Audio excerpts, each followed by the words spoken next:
We recently had the opportunity to travel to Egypt as a part of our 3-week adventure in Africa. We visited archaeological sites dating back thousands of years, experienced a culture that was ancient before our country was even formed, and enjoyed tastes that are uniquely Egyptian. Join us this week as we share our experience of spending 4 days in Cairo and how all of this came together in a way that leaves us longing to travel further into this ancient country. I'm Scott. And I'm Melissa. And we're the Sunshine Travelers. Our passion is travel and sharing our experiences with those who enjoy it as much as we do, or those who want to learn more about travel, or even those who just want to live vicariously through our travel stories. No matter where you fall along that journey, get ready to hear about our firsthand experiences as we visit some of the most interesting and amazing places on Earth. Well, Melissa, this is our first day back in the studio after our epic trip. We have so much to share with our listeners as we take them from our gateway to Africa, where we started through Egypt, and then into the wildlife of Kenya, and then ending with a country that's still defining itself in South Africa. Yeah, Scott. So this is going to take us probably quite a few episodes because each of these places are so uniquely diverse.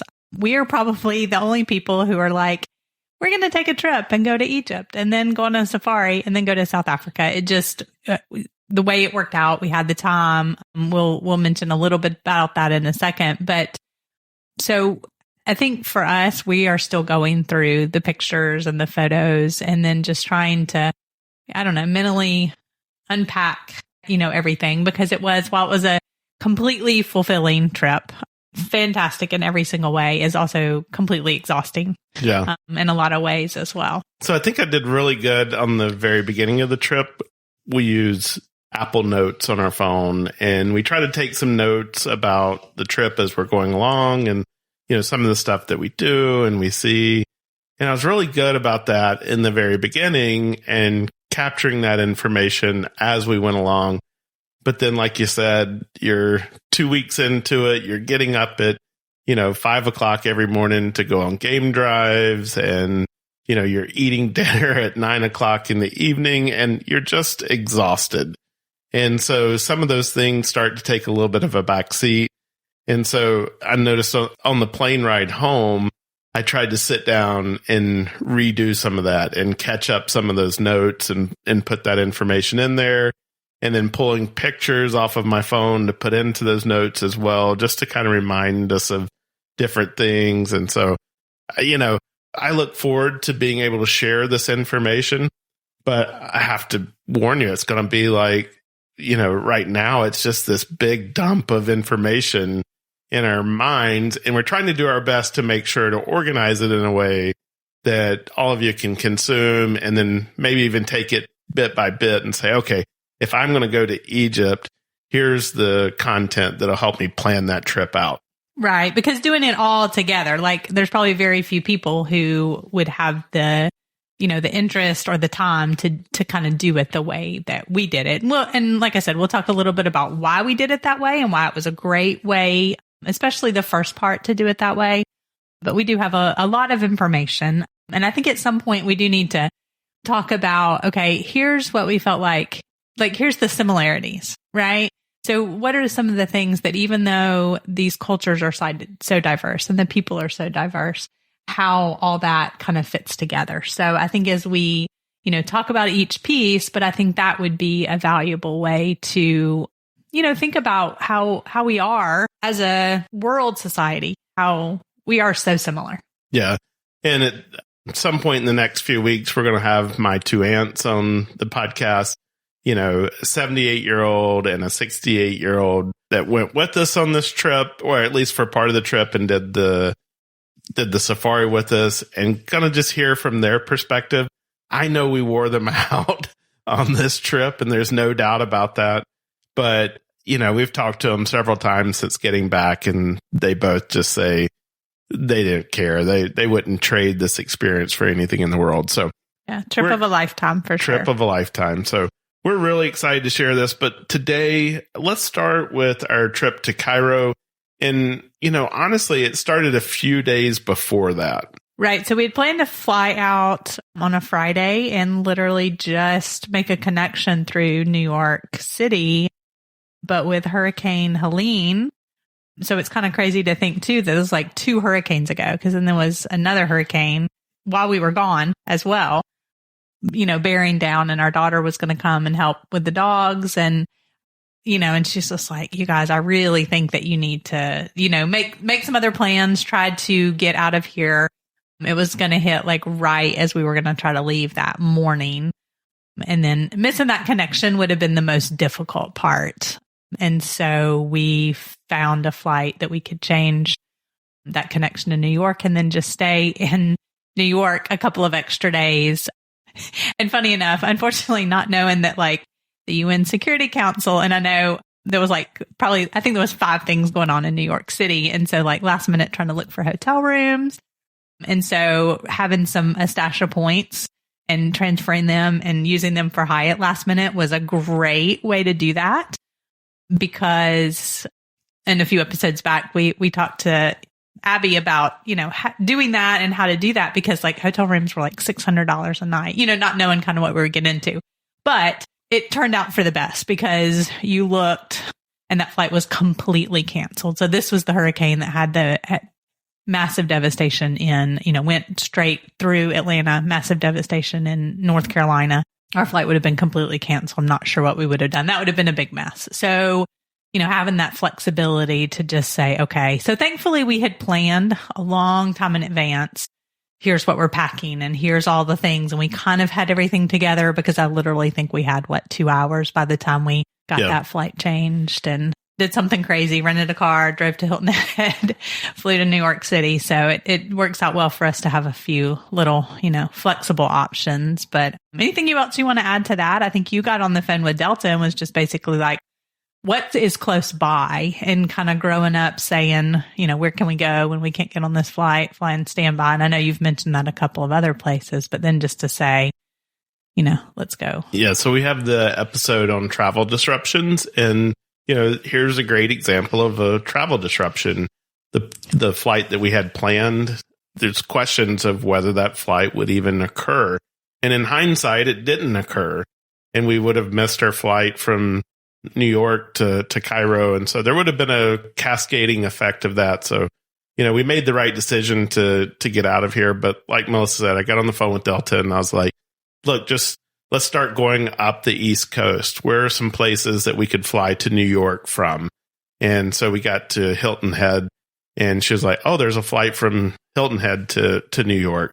And I was like, great. Can you get us on there? And she was like, yeah, but it leaves in 5 hours from now. It's like, that's fine. It's only 3-hour drive for us. So, literally we threw the last few things into our bag and headed out to go get the rental car, drive up to Hilton Head, drop that off, take the flight, and everything worked out. So, just be flexible always in travel. And, we had a little bit of disruption on the way back. We missed our connection because our flight was delayed, but it's part of travel, and just being flexible when this happens and being willing and able to pivot and find other alternatives.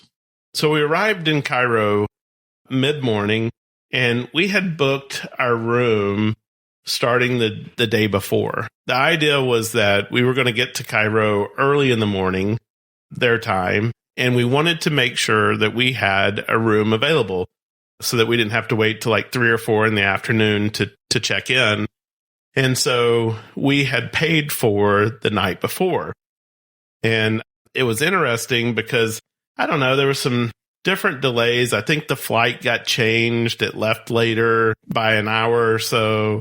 And then when we got to Cairo, there was a lot of traffic. And so, it took a long time for us to get to the hotel. I think our bags were, on the airplane, our bags were the last bags to come onto the conveyor. We were really worried at one point that our bags didn't make it to Cairo. But, they ended up getting there. And so we made it through. And, it was funny because once we got to the hotel, they were like, oh, we were expecting you yesterday. Yeah. And I do want to say, like, I had emailed them and messaged them through the Marriott, that the hotel we stayed at is a Marriott hotel. And I had messaged them and emailed them. I just want to make sure that you understand that here's why we have that night, so that they wouldn't cancel our reservation completely. And so I had emailed a couple of different people. So that's an important note, because like, you just don't know what can happen. Now, we had organized a couple of little things, so they would have been really shocked that we didn't show up. And I'm going to let Scott tell you about that. But just to make sure, because if you don't show up, they definitely could cancel your hotel. The other reason that we did that is we actually ended up booking this Marriott stay completely on points. And when you book 4 nights, you get the 5th night free, basically. So we booked a total of 5 nights to take advantage of that promotion. A lot of times we don't end up doing that with Marriott because we don't stay somewhere for 5 nights. So that was a great way to like take advantage of that promotion as well. Yeah, and we just want to give a huge shout out to Marriott. Just over the last, I would say, 6 months as we're traveling, a lot of times we'll let them know that, because they'll ask you, like, are you celebrating anything? And we went to Puerto Rico. We were actually there. We were there over our 30th wedding anniversary. And so we had shared with them that we were going to be celebrating our 30th wedding anniversary while we were there. And they filled our room with balloons and flower petals and, just stuff like that to make us feel very special. Card from the staff. And then, but when we got to Mena House in Egypt, I think that's part of why they were like, we were expecting you to get here yesterday. We've been waiting for you. And they literally had someone escort us to our room, which I don't know that they always do, but they definitely wanted to this time, because Marriott had gone over the top. And, once again, flowers, little rose petals with like arrows pointing into the room, and, and then to the bed where they had done the little animals and flowers on there and a heart. And then they had baked a cake for our room with Happy 30th on there. They had wine in the little chiller thing. They had a whole tray of like local dessert cookies and things like that. So it was just really special. So huge shout out to the Marriott in Mena House. And so you probably have seen this hotel. We specifically, a couple of people had shared this with us. You may have seen this hotel on Instagram. So it is the one. It's actually in Giza, which is about 45 minutes from downtown Cairo. That is right there at the Giza pyramids. So literally outside your room. We had also have the upgraded room that actually had a view of the pyramids, but they had given us one right in the center.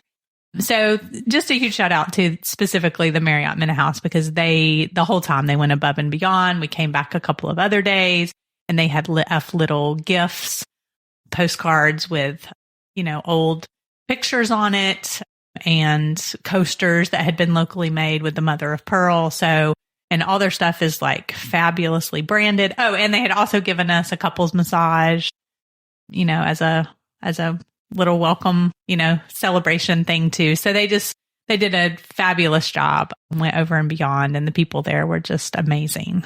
Yes.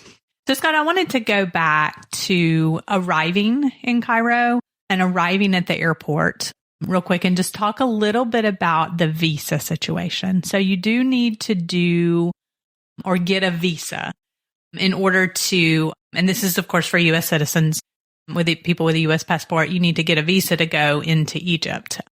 And so I assume that you had to absolutely have that done when you arrive or before you arrive. And we did that, but it is possible to get it once you arrive. They typically recommend that you have like cash payment in order to take care of that just in case. And so in this situation, and we're going to talk a lot about, we had a guide, we had organized transportation. So she had transportation with her the whole time. And so she just got those same people to pick us up from the airport, to meet us at the airport, to take us back to the airport as part of that. And so the person that met us was, and we don't usually get met on the other side of customs. That is something that you can typically pay for in a lot of countries extra. But we usually if we ever, and we rarely have people meet us, but outside of that, but in Egypt, he came and met us way back before we went through customs, took our passports and, did all that stuff. And so he even said, do you have your visa? And so, we already had that. But I will talk about the process wasn't real straightforward. And so we ended up using a visa service to help us with that. It's a service called Atlas, Atyls. And so I'll put a link to that. No, it's not an affiliate or anything like that. It was just a great service. They charge just a little bit extra. And so then, and they guarantee it by a certain amount of time. I mean, we would still try to do it in plenty of time. Because in the Egypt one, you just had to have a couple of little processes where I didn't know what to do. So I had read about this before and ended up using that, and it was great. But just know that you could do it and avoid that little extra fee by doing it, at the airport with him. So it was very helpful.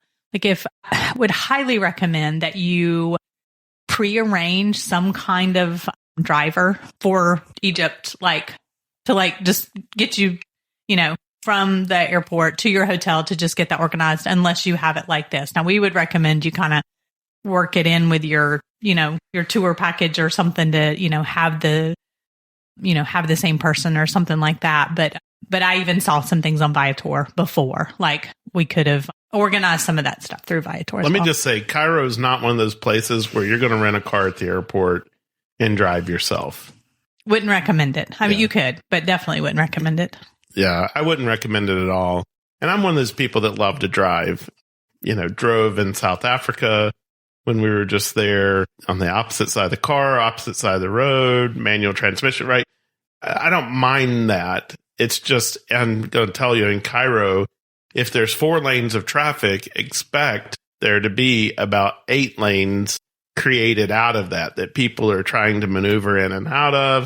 There's a lot of use of horns. And our driver even made the comment is that to drive in Egypt, you need good horn, good brakes, and good luck. Yeah. Right. So, I just wouldn't suggest that anybody try to rent a car and do that on their own. And, honestly, we didn't even look at that option, but it's probably just as inexpensive to have somebody drive you.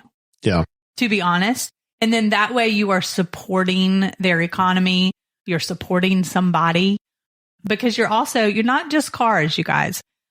You will have people literally crossing the interstate trying to get to the little transport buses they have. Whole families, crossing with kids, this interstate. You'll have it's a lot going on.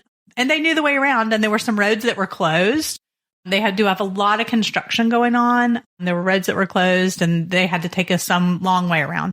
So we would say support their economy, because it was not expensive. It was 1,000,000% worth it. And like I said, we ended up having the same people the entire time. So let's take a step back and talk a little bit about the layout of Cairo. Most of the hotels are situated along the Nile River. So a lot of the names that you're going to be familiar with and you would expect to see there, they're going to be right there on the Nile River. And on the east bank of the river is Cairo. So downtown Cairo, that's where that is. On the west bank is Giza. And so these 2 cities together have about 27 million people in them. And so it's a very populated place. And you'll understand a little bit why when you get out to the edge of the desert where the pyramids are, there's nothing beyond that. So everybody is populated right here in this area. And, so when we talk about traffic, expect that there's going to be a lot of traffic. And because they have different rules of the road, it just makes it very difficult to drive in. Matter of fact, our driver, Mustafa, he always had an earpiece in. And so we were like, what are you listening to? Share with us what you're listening to. And he said, okay. And so he put it on the radio, and it was Kenny G. And we were like, oh, no wonder you've got to have this playing in your mind just to kind of, keep things calm and whatever while you're trying to drive through this traffic. Yeah. And so I think based on where you want to spend most of your time, that's probably where you want to stay. So a lot of people stay in Cairo along the Nile because there are tons of hotels and tons of high-end hotels, right? So you have the Ritz-Carlton and you have the Four Seasons. And surprisingly, in Cairo, those are less expensive than actually that Marriott Minna House that is at the pyramids, because there's not a lot of other, I don't know, what would you say, 4 and 5 star hotels probably out in the Giza area. There are some other places to stay and some places that had rooftops, but not a lot of recognizable brands. So if you want to have the Cairo nightlife, the Nile River, and you want to spend like your evenings there, I would definitely stay. I would choose one of those hotels and stay in Cairo. We knew that we wanted to have that view, and we just really wanted to have some laid back evenings, right? So tour during the day, and we weren't going to do a whole lot of, going and doing stuff, because we really were using this as a way to acclimate, to the time zone and just relax and stuff before the safari. But just know that those two are not like close to each other. So if you're going to want to go into Cairo every night, probably don't stay at the Marriott Minna House, or split your stay. Yeah. Like we said, we had several people recommend the Minna House to us, and they were not wrong. The property was just absolutely beautiful. The gardens, you could just roam around in, and we took a lot of pictures out in the gardens. And then you've got that fabulous view of the pyramids literally right next door. So, Minna House is just a great property. Matter of fact, when we got there, there was a wedding party going on, and you saw the bride and the wedding party. And I mean, these were big parties. Yes, for sure. Also know, and I think this would be true though of any hotel, is that at this Marriott Minna House, there were a lot of tour groups. So a lot of people come to Cairo as part of like a whole Egypt tour, and they probably don't spend as much time in Cairo even as we did, maybe a day or two, because we actually saw these tour groups. We would see the people for a couple of days, and then we saw, another group. So I think you're going to have that anywhere, but just kind of know that, and you're going to have tourists from everywhere. But I felt like even the people at breakfast, they did a great job of, some of them did a great job of, they recognized you the next day and they used the welcome home a lot, and then, kind of remembered what you wanted as far as coffee, or remembered even your room number. So just fabulous, customer service. But just know that you're going to have I think no matter where you stay, you're going to have a lot of tourists from all over the world. The travel insurance you're looking for isn't insurance. Unplanned incidents are rare, but can crop up when you travel. That's why we want you to have the most robust travel protection for your next adventure. When a travel emergency arises, traditional travel insurance may not come to your aid, and a medical evacuation can cost up to $300,000. The cost when you have a Global Rescue membership is $0. That's why when the unexpected happens, you want the leader in rescue, evacuation, and medical advisory behind you. You want Global Rescue. Visit sunshinetravelers.com/global rescue to learn more. Let's jump into and look at what a 4-day itinerary in Cairo would look like. And because that's what we spent, was basically 4 days in Cairo. And so we thought we would share that. We believe this is a good amount of time to spend there in Cairo. Now, listen, you could spend more time and you could spend less time. And it really depends on what you want to get out of it. We wanted to experience the culture. We wanted to learn more about the history. We wanted to visit the sites like the pyramids and the tombs and things like that. So, we wanted that full experience. And I think 4 days was probably about the right amount of time.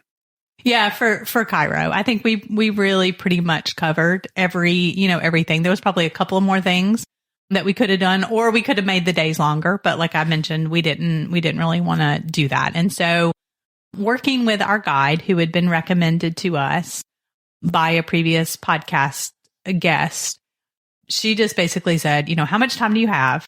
And then kind of, here is what I would recommend that you do. Now, if you want to do some other stuff, but here's what I'd recommend you do. And we really went with her recommendations, and the order that she recommended that we do them in, which ended up being fabulous. And we'll definitely talk about why. But 100% in Cairo, hire a guide. And in our opinion, not let it be like one person for like this, this set of activities and one person for this. If you can have the same person so that you can really like not only get to know them, but they can then share, how all these pieces fit together. And that was what she did. That was what Manal did. And just absolutely fantastic. So you do have to be very highly trained, highly qualified when you are a certified tour guide in Egypt. So that's the other thing. Make sure that you have somebody who is, certified and, highly knowledgeable about, she has a master's in Egyptology and just absolutely phenomenal. So this is a place where you're going to want to guide. Well, I would say if your goal is to go there and snap some pictures of the pyramids, don't worry with a guide. Anybody can go and just snap a few pictures of the pyramids and walk away. If you want to understand the history behind those pyramids and the kings that were ruling and that these were monuments for, that's where having the guide help you put all of this history together and understand what it is that you're looking at, the significance of what you're doing and looking at. And so to me, the guide was the big part of that. And then also to tie in the pieces of the culture, because once we saw the pyramids, and you don't really need to see pyramids more than one day. They're grand, and you're definitely going to spend some time just in awe of them and taking pictures. But, one day at the pyramids is plenty enough. But then all of the cultural pieces and the other parts of history that we're going to talk about, weaving those into there. And then all of a sudden, when you're looking at something and we're talking about Ramses II, all of a sudden now I have like this picture of Ramses' pyramid in my head. I have a picture of the mummy from Ramses that we're looking at, right? I've got all these different things that are coming into perspective. And so now I can start to build that picture in my head. Yeah. Well, and then also just the fact that now, of course, we only did Cairo. So, the pyramids were just such a limited part of their history too, right? Because they realized people were stealing things out of the pyramids. And so they moved their tombs to a whole nother part in the Valley of the Kings and buried everything underground, which is why Tutankhamun's wasn't even discovered till like in more recent history as well. And so just understanding, you've got thousands and thousands of years, of history and just, understanding, and piecing all that together and having somebody to explain, just each and every piece of that. Well, let's break it down then by the days, kind of what we did. And then, as usual, we're going to weave in a few stories along the way to kind of tie stuff together. But let's start with the first day. And I'll just say that's the day when you're arriving to Cairo. You're going to check into the hotel. If you're staying at the Minna House, which we would highly recommend, this is where you're going to roam around the property. They've got a restaurant there where you can grab something to eat. The food, by the way, was very inexpensive. And so, we grabbed something to eat. We had a massage scheduled for that day. And, we did that. And by the way, the price of a massage, it was almost like, can you book us like a whole day massage? Yes. So book that in advance, because we also did try to book, for another day. And they do have rules there where it has to be, females with females and males with males for the massage. And so they just didn't have that worked out, because I would have totally booked, one for every day. So yeah, that would be the place. They have a fantastic pool. And like you said, lots of food options. And one thing we always say about, anytime you travel like that. So if you're going, to Europe, for example, we've talked about this with London, make that first day something really low key where you can, do some things and stuff like that and have something that will keep you up. So then we also, the one thing that we had booked apart from being with Manal the rest of the time was a Nile River cruise. So she was like, okay, if you'll take care of this. So on Viator, I had found this and booked it. And so they actually sent a different driver with a different guide, because we kind of think, and I guess we should have asked, that they have to have a guide with them as well. And so he had sent a different guide who took us to the cruise and, got us all, set up. And then he picked us up and took us back again. Thank goodness. Cause it was a lot of traffic getting to and from the Nile that evening too. And some of you may have questions about the safety in Egypt. And I'll be honest with you, we felt safe the entire time. But one of the things that they did was they made sure that anybody picking up tourists from the hotels, that it was a registered guide and stuff like that. And they tracked who picked them up and that type of information. And then they also used that to make sure that we got back. And so just note that we felt that Cairo was a very safe city. Yeah. And I would add too, as we came into the hotel complex, though, there was also a dog. He always had to turn the engine off the car. The dog always came around. There were metal detectors and you had to run your stuff through in the hotel, just to make sure everything was on the up and up. But we did. There was also another couple of times where there was these different checkpoints.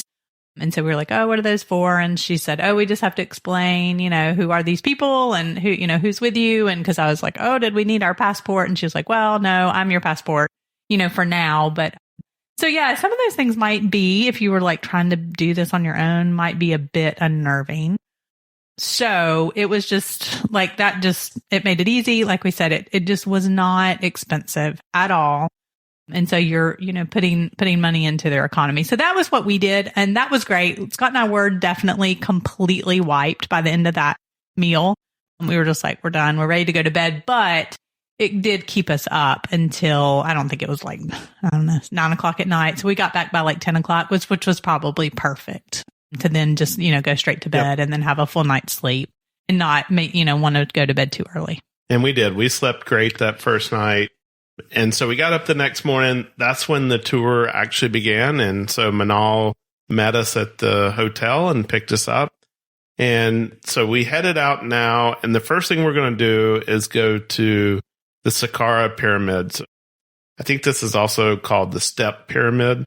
So Melissa, you read about this one, I guess, on the flight over or something like that, about how they started building it and then they decided they needed to change the angle of it or something like that. But then we heard the real story once we got there. Manal was telling us the king said, go build me, a monument. And so, he built a couple of levels to this thing. And then he decided, it needed to be grand for a king or whatever. And so he added a couple of more levels onto it. And each time he, made it smaller and smaller to make sure that it could, support the weight of the additional that was added to there. But that's what kind of became the shape of a pyramid.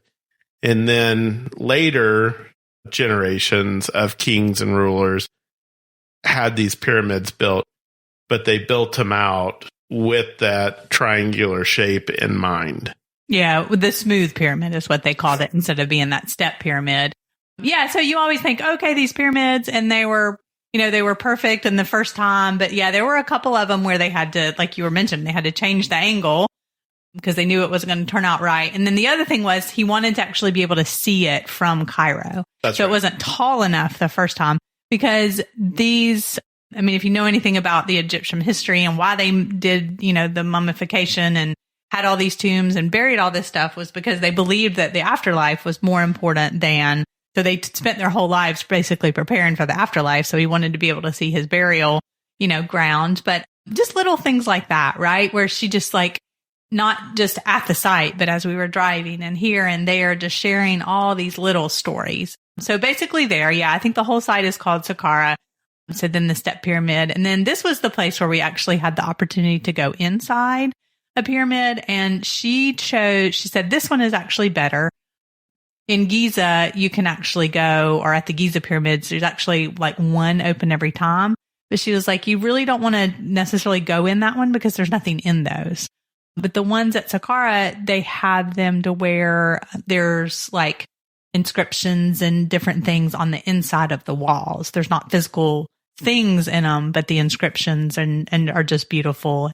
And so that is what you were able to see there. So we actually went into 2 pyramids there, one for the king and then one for his daughter, and got to see a lot of those inscriptions. Yeah, the hieroglyphics on the walls. Yeah. And, just thinking like these are the original hieroglyphics from 6,000 years ago. And the colors on them they haven't gone through and repainted and stuff. The colors on the walls were from 6,000 years ago. Yeah, how some parts, and you can see how some parts have faded, but then some parts not so much. And the other thing about going in the pyramids in this is they were not too extreme, right? So if you read, there are other places where you can go.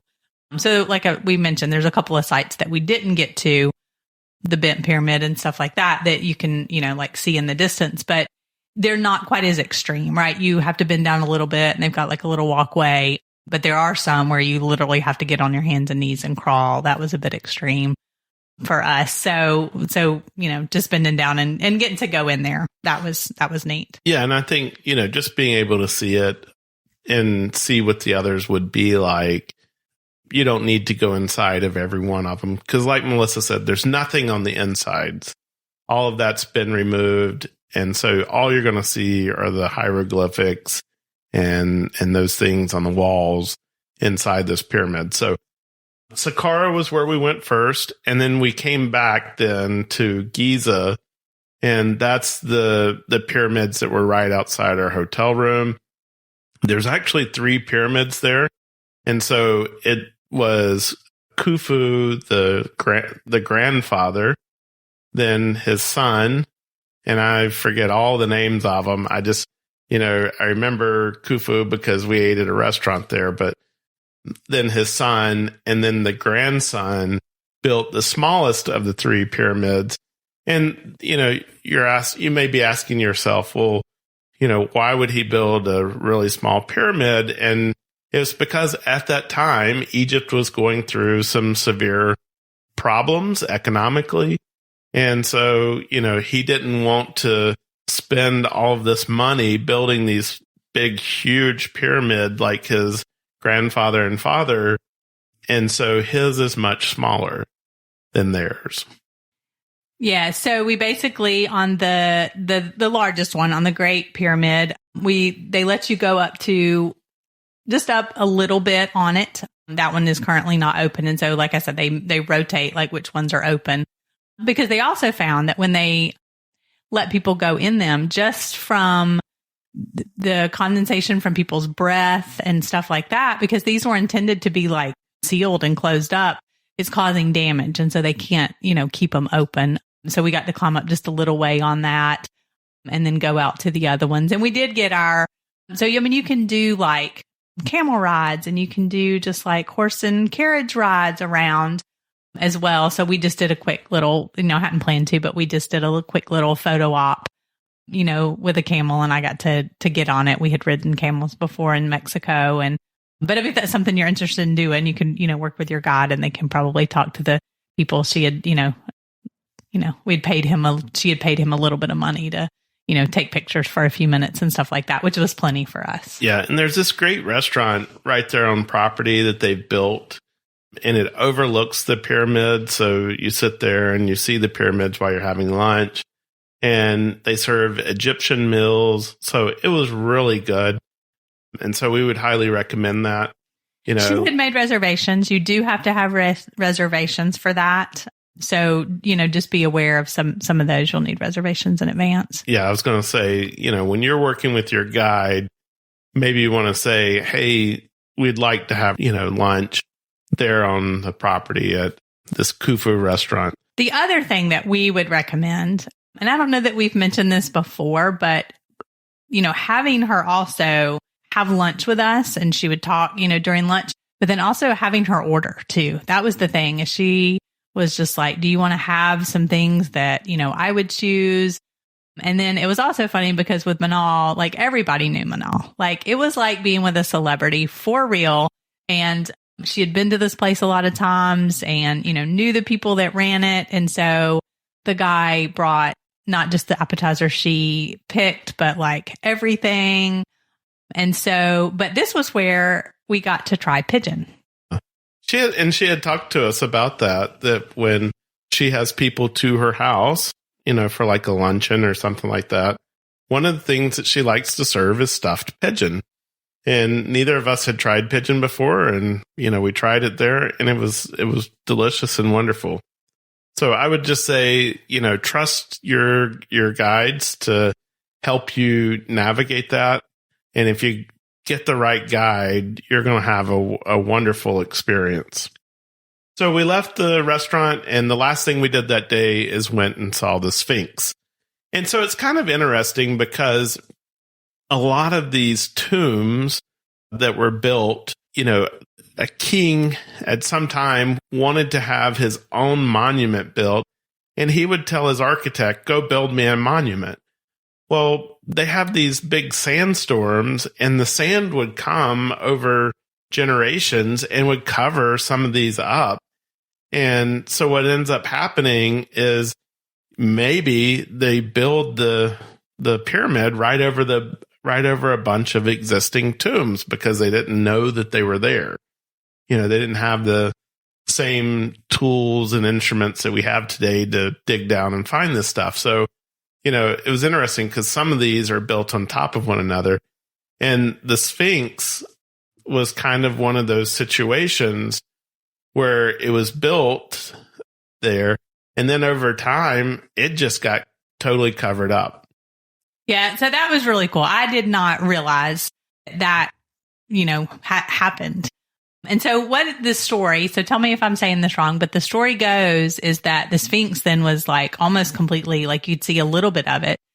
And I think one of the guy had the dream that the Sphinx said, okay, if you'll free me from this, you'll be the next king of Egypt. And so they did, and, cleared out, all the, they dug out all the sand and, the paws and all that kind of stuff. And then he became the next king of Egypt. So, but yeah, that's really cool. And you could go back. I mean, we saw pictures, of some different things where you can see that they're, covered up and stuff like that. But yeah, I had no idea about that before. So that is not a place where you can really spend. I guess there wasn't really a place where we could like really pull over and really, I guess you could go down there and walk around. And we're having some kind of like light show where I guess you could, book tickets and, have some kind of light show that's like right in front of the Sphinx as well. We didn't end up doing that, but that might be something that might be interested in looking into. Yeah. And just be aware that while you're there at these sites, you're going to have people come up. They're going to try to sell you scarves. They're going to try to sell you, books about the thing. This is where having a guide is very helpful because she knew a lot of these guys and, she would tell them like, hey, we'll come back or, something like that. And then in some cases, she actually would give them a little bit of money. And we learned that this was just part of her culture, is that, Manal is of Muslim faith. And she shared with us is that part of that is giving back to those in need. And so, she just keeps a little bit of money and she doles that out. And they know her and they know when she's on site because they come running and they take great care of her. But anyhow, this wraps up the first day of seeing the pyramids and the tombs and the Sphinx. And so now you've kind of set the picture for the rest of the trip. And so on the second day, we went to this would be the third day now. We went to the Egyptian History Museum. And so, we saw these pyramids. We knew who the kings were that these pyramids were built for, and pyramids were reserved for kings, noblemen, and wealthy people had tombs. but they were like rectangular tombs. And I think we even went to one of those tombs where it was just kind of a rectangular and it had the columns on the inside and things like that. But so now in the Egyptian History Museum, we're learning and seeing artifacts from these different pyramids that were taken out of the pyramids, artwork, statues, in some cases mummies, right? But not the mummies of the kings. We're going to see all of those later on in the trip. Yeah, and so the Egyptian Museum, she made some comment about how many hours or days or whatever you could spend in this museum, and you literally could. So it was really great to have her just like, these are the highlights, and then tell us. They probably had some kind of like guided tour, like you could either take or an audio guide that you could do. And so this is really where she shared with us, like, okay, this is what it means when you see these statues where they have like one leg out versus, standing, or what the different head pieces meant about whether Egypt was, was the king of the north or the south, or combined. And then just lots of other, just tons of other stuff. So really just hitting the highlights for a couple of hours, because there's just so much history here. And of course, the copy of the Rosetta Stone, because, the actual one is in the British Museum, and just learning from that. So that is absolutely, you want to go to the Egyptian Museum for sure. Yeah. So we did that. Then we had kind of a late lunch in the Cairo market. And so she took us down, through the streets. And I would say that the streets kind of reminded me of maybe in Mexico or somewhere like that, in Cancun, kind of the straw market a little bit, where, it's a lot of the tourist stuff to sell, a lot of trinkets and carvings and things like that. T-shirts, they had T-shirts galore. So, spend as much time as you want to inside of the market. We just kind of walked through a little bit, and there was a restaurant in there. It's like a Turkish restaurant that we went and had lunch at. And then after lunch, we went to a couple of the oldest mosques in Cairo. Yeah. So we learned that the food is very similar. So I would say like almost like a Mediterranean, right? So you're going to find a lot of similarities in the Egyptian food. Like you said, the Turkish, a little bit of Greek influence, that kind of thing. So, and then some things that probably are uniquely Egyptian. And again, we let her order, and had I guess they call it Egyptian coffee too, which is very similar concept, right? As Greek coffee, or where the grounds are, in the bottom as well. So that's a very famous restaurant in the market that a lot of people like to go to. And again, we didn't do a lot of shopping just because we had a lot more travel ahead of us.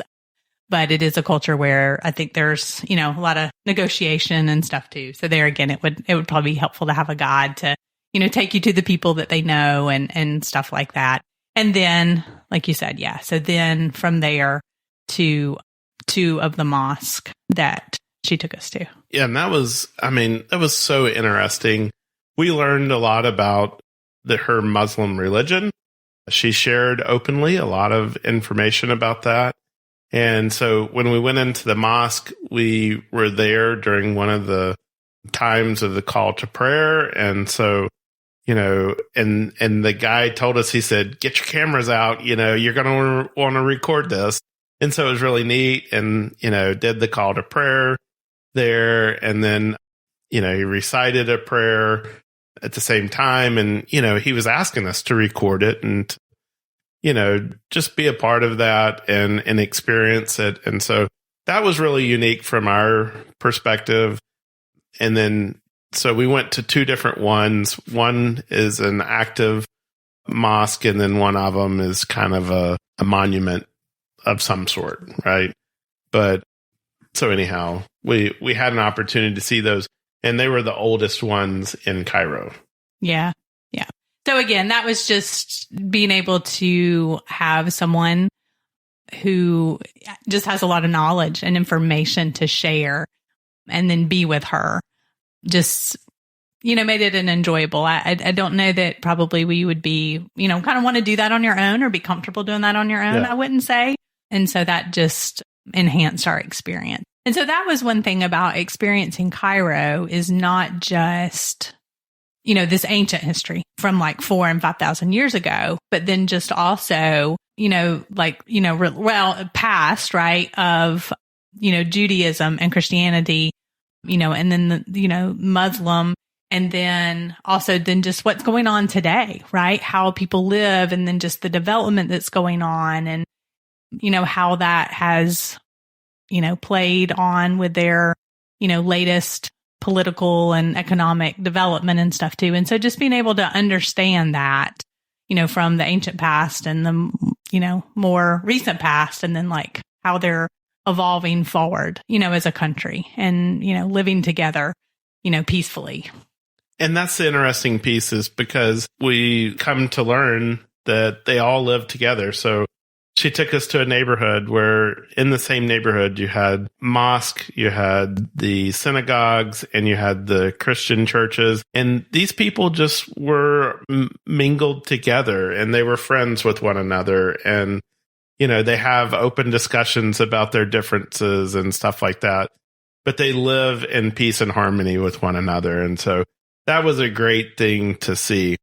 So on the last day, we did visit the oldest synagogue in Cairo, as well as what they believe to be one of the oldest churches, Christian churches there. I would say that this is more of an Orthodox church.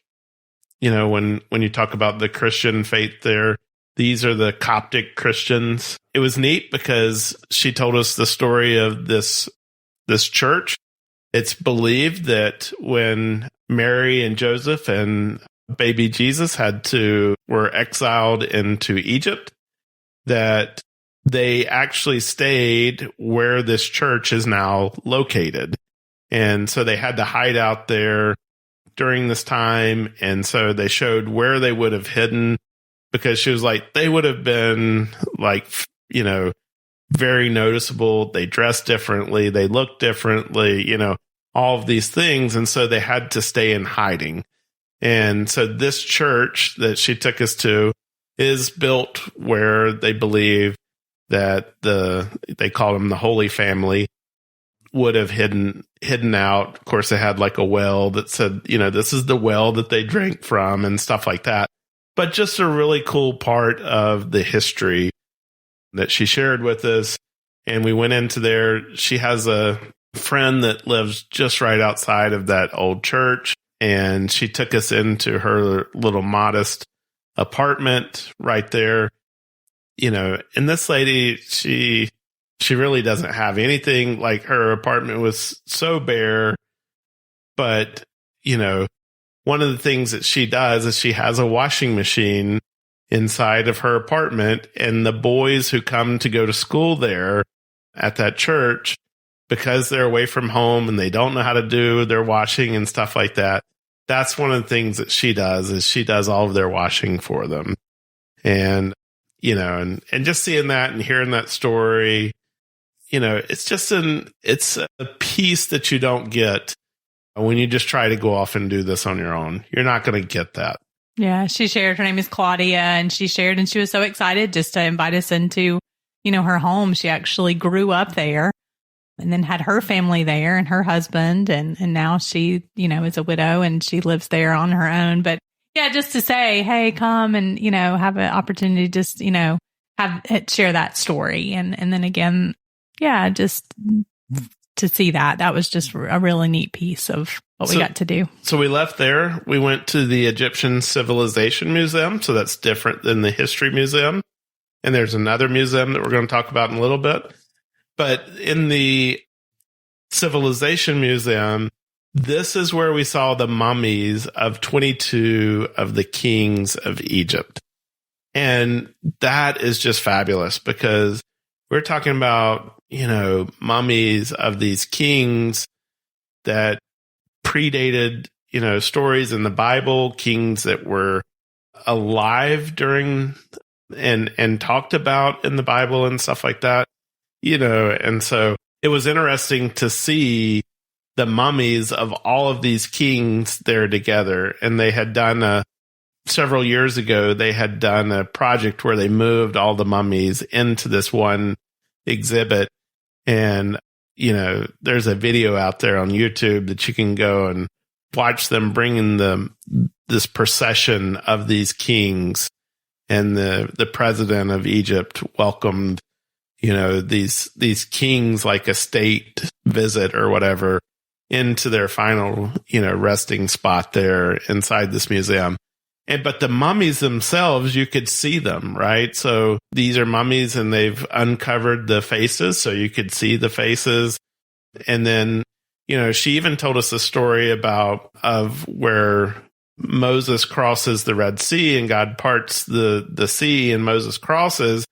And she said, it's often believed that Ramses II was the king. Well, she's like, I can prove to you that he wasn't, because, he died of some kind of wound to the head, and here's his mummy. And, they've been able to prove that this was Ramses II. However, his son died of drowning, and you can tell he looks totally different. Like, all these other mummies have been covered in this black tar pitch or whatever. So their skin is black. And this one, who died of drowning, was in the ocean. And so his skin is very almost white or very light colored.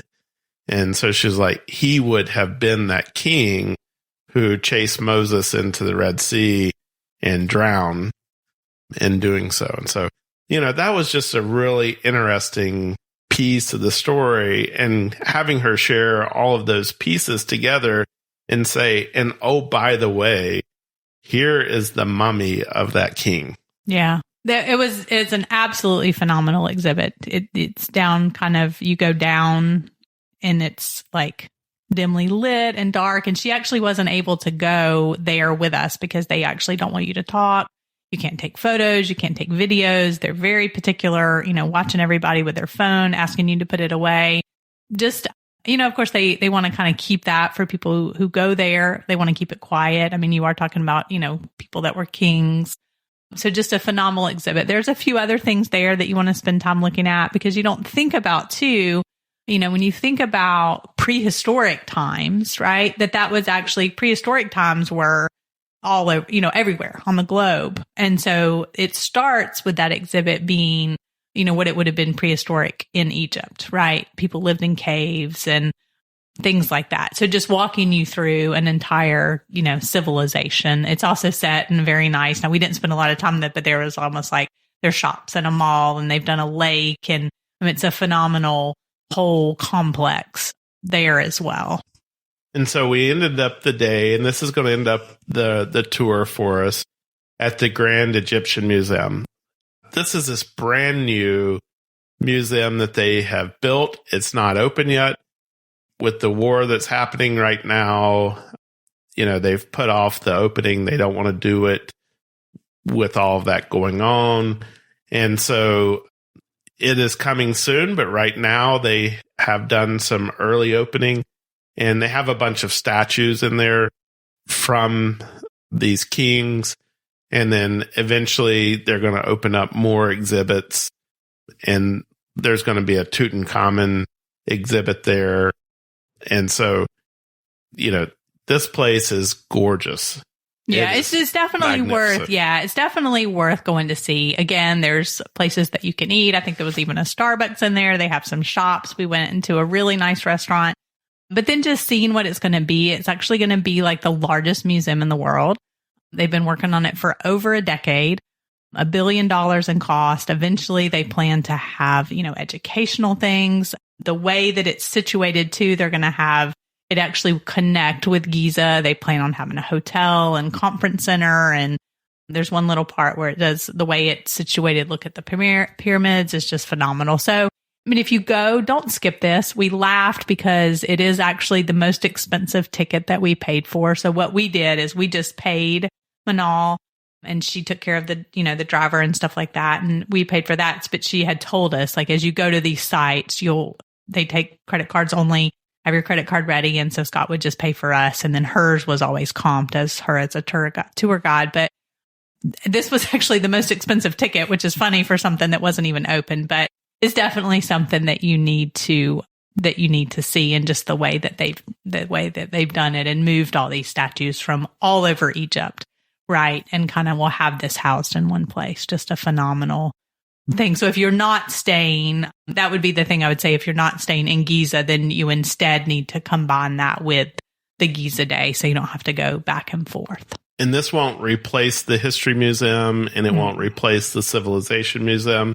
Those will still be there. This is just something additional that they're building. So let's just talk for a second about the days. You talked about the different days. We met up with her typically between 8:30 and 9 and went to about 4:30 to 5:30 every day, which was absolutely perfect for us because of the way that the number of days that we had was plenty of time. I mean, honestly, we're learning so much, and we probably have, so if you are huge into Egyptian history, we probably have messed up some of this stuff, but I think, in our minds, we have a better picture. It's just hard to maybe communicate some of that and keep everybody straight as well. But that was plenty enough for us, because then we could go back and just have some time to relax. A lot of times we would have the late lunch. We wouldn't even end up eating, but just, a few snacks or something for dinner, got to enjoy the pool. But that was enough for us, because again, our goal was to get, in the same time zone, which Cairo and Kenya were in the same time zone, get acclimated with the jet lag and not completely wear ourselves out. But also, if you want this to be, part of a vacation as well, that would be a great way to do it. And so we've talked about, this is going to be one of those locations that we're probably going to want to do a group trip to at some point in the future. And so we might tie that into with a trip to Alexandria or down into Luxor. And so we're going to be spending more time in Egypt, I believe, in the future, and going to these other places that we haven't been. And then we'd love to have you guys come and join us on a trip at some point in the future as well. Yeah, and that's what I was going to mention too, is that she said you could actually stay in Cairo. You could do a day trip to Alexandria if you wanted to, or do it as overnight.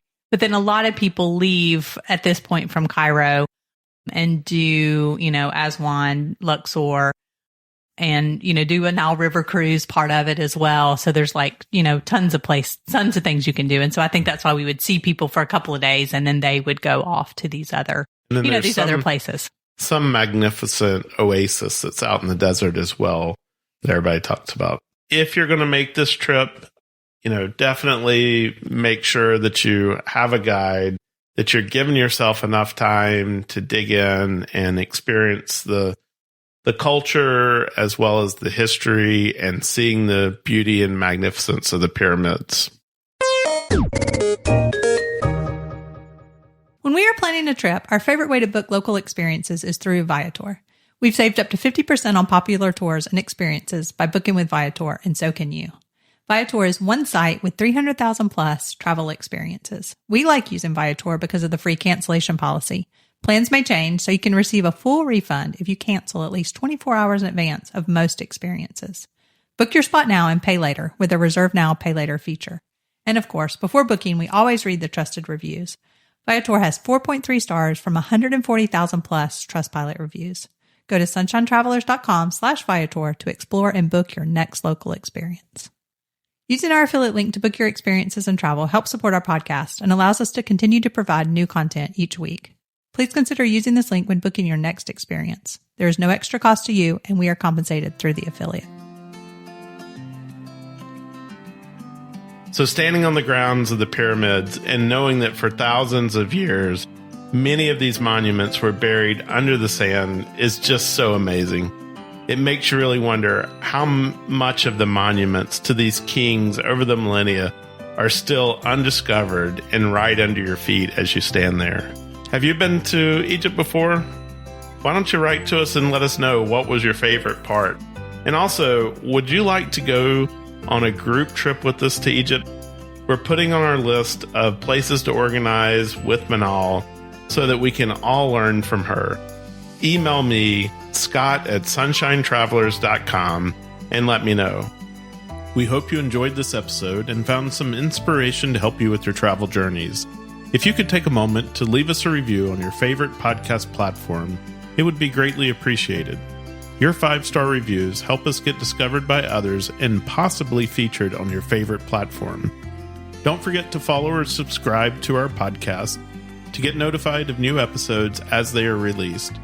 You can also find us on Instagram and Facebook at Sunshine Travelers Podcast. Remember, that is Travelers with one L. Most importantly, please share it with your friends to help them catch the travel bug. You never know, they may become your greatest travel companion.